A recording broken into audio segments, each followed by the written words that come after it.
ആ രാത്രി മഴ കനത്തു പെയ്തുകൊണ്ടിരുന്നു. ഞാനും ഭാര്യയും പഴയ വീട്ടിൽ ഒറ്റയ്ക്ക്. വീടിന്റെ മേൽക്കൂരയിൽ മഴത്തുള്ളികൾ അടിക്കുന്ന ശബ്ദം ഹൃദയം കുലുക്കുന്നതുപോലെ തോന്നി. വിളക്കിന്റെ വെളിച്ചം മാത്രമേ ഉണ്ടായിരുന്നുള്ളൂ. ഭാര്യ പറഞ്ഞു, കേൾക്കുന്നുണ്ടോ? ആരോ കരയുന്നതുപോലെ തോന്നുന്നില്ലേ? ഞാൻ ശ്വാസം പിടിച്ചു കേട്ടു.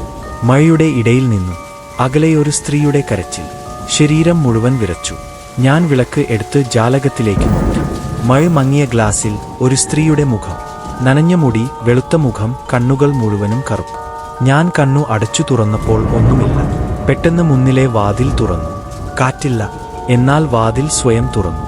ഇരുട്ടിൽ നിന്ന് ഒരു സ്ത്രീ അകത്തേക്ക് കടന്നുവന്നു. അവളുടെ കാലുകൾ നിലത്ത് തൊടുന്നില്ല, ശരീരത്തിൽ നിന്ന് വെള്ളം പൊഴിയുന്നു. ഭാര്യ നിലവിളിച്ചു.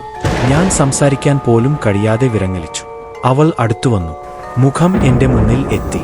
അവളുടെ ശ്വാസം മഞ്ഞുപോലെ തണുപ്പ് എന്റെ മുഖത്ത് പതിച്ചു. അവൾ ചുളുങ്ങി. എനിക്ക് എന്റെ കുഞ്ഞിനെ തരൂ. എന്റെ ശരീരം മരവിച്ചു. ഞാൻ ഓടാൻ പോലും കഴിയാതെ. ഭാര്യ ബോധം കെട്ട് നിലത്ത് വീണു.